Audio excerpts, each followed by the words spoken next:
Atentos à garantia de direitos da sociedade e aos princípios defendidos pela Constituição Federal, o Ministério Público do Estado do Rio de Janeiro e a Defensoria Pública do Estado do Rio de Janeiro interpuseram recurso para restabelecer a decisão que havia determinado ao Estado e ao município do Rio de Janeiro o desbloqueio de todos os leitos para a Covid-19.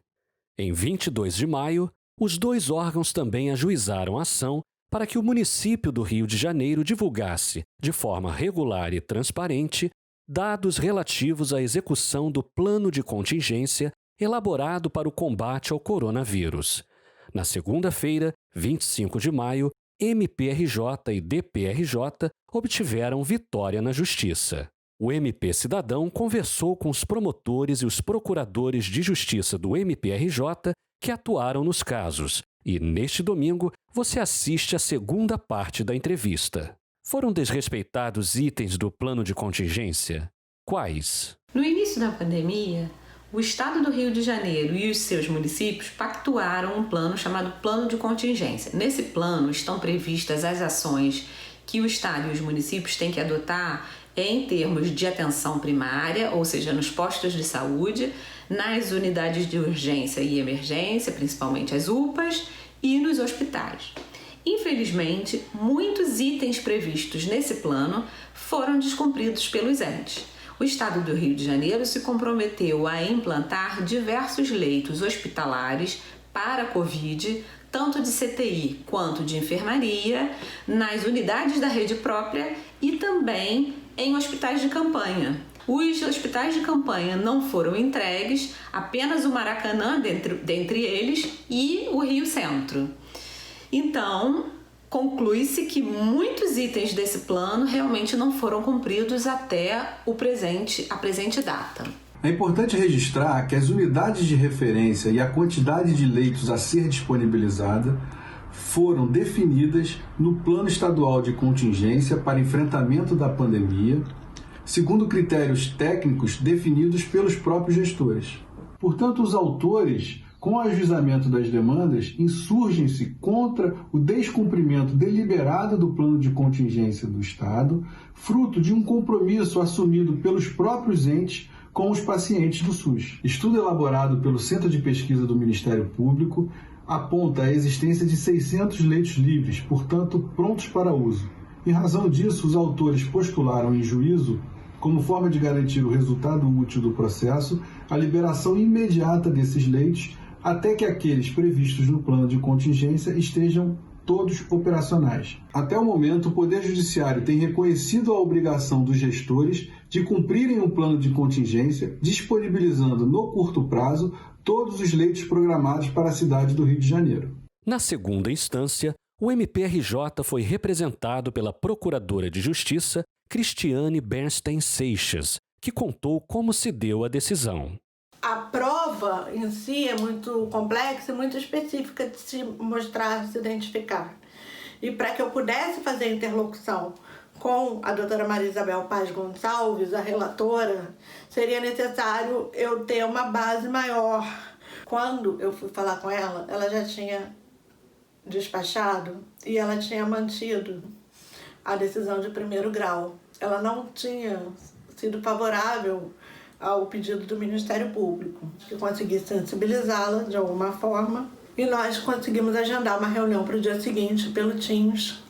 E nessa reunião estavam presentes as defensoras, alguns dos promotores da tutela da saúde, a coordenadora do CAU Saúde, e eles conseguiram demonstrar, da mesma forma que demonstraram para mim, e de forma muito mais profunda, mais extensa.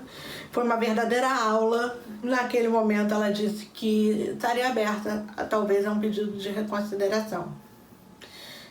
No caso, o recurso possível ali seria um agravo interno, a única medida naquele momento, e o agravo interno permite que se peça a reconsideração da decisão anterior.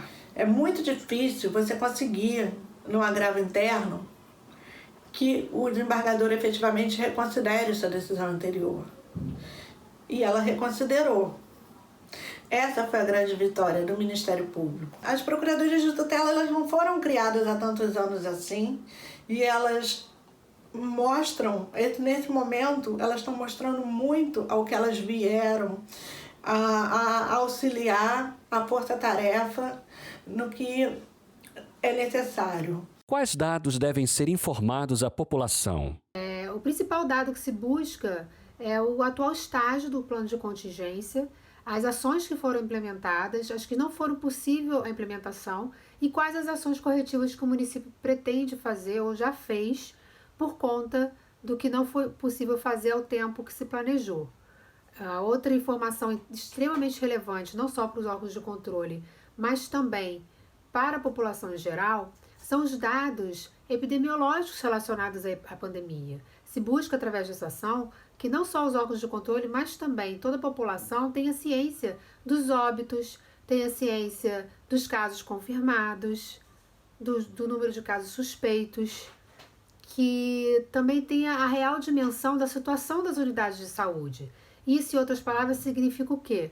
Saber se as unidades de saúde estão superlotadas, se os profissionais estão atendendo a contento, se eles estão em condições de trabalho, se nessas unidades de saúde existem pacientes aguardando transferência para leito de CTI ou para leito de enfermaria, se os leitos dessas unidades de saúde estão ocupados em sua integralidade, qual é a lista de espera para os leitos de enfermaria e também para os leitos de CTI, enfim, dados que são públicos e que são básicos no contexto da pandemia e que o gestor tem que ter à mão não só para si, mas também para toda a população e para os órgãos de controle, em especial o Ministério Público e Defensoria Pública. Como a falta de publicidade dos atos públicos impacta no plano de contingência do município? A ausência de transparência dos dados impacta diretamente no plano de contingência, na medida em que se tem um plano que fica na esfera exclusiva do gestor, não há possibilidade de qualquer tipo de controle, quer da população, quer do Ministério Público, quer da Defensoria, o que faz com que esse plano seja um pedaço de papel sem qualquer efetividade. Ao passo que se planeja algo e se dá publicidade a isso, do estágio de execução do que está sendo feito, o comprometimento do gestor é muito maior. Não há necessidade, não se tem receio de dar publicidade a um plano que está funcionando, ao passo que um plano que não está funcionando e que, se não funcionou, não foram adotadas as devidas ações corretivas, a falta de publicidade deixa o gestor como uma carta branca para fazer o que bem entender, como se não tivesse que prestar contas à sociedade que o elegeu ou aos órgãos de controle. Houve decisão do Judiciário para os pedidos da ação? Se sim, qual foi? Essa ação já conta com uma decisão favorável, de primeiro grau. O juiz concedeu todos os pedidos formulados pelo Ministério Público e pela Defensoria Pública em sede liminar e fixou o prazo de 3 dias para o município atender o que ali foi determinado. No dia 3 de junho, o MPRJ, em conjunto com a Defensoria Pública do Estado, obteve a fixação de multa de R$10 mil ao Estado do Rio, na figura do governador Wilson Witzel, por desrespeitar decisão liminar favorável ao agravo interno com pedido de antecipação dos efeitos da tutela recursal no escopo da ação civil pública, ajuizada em face do Estado e do município do Rio de Janeiro para desbloqueio dos leitos de UTI para Covid-19.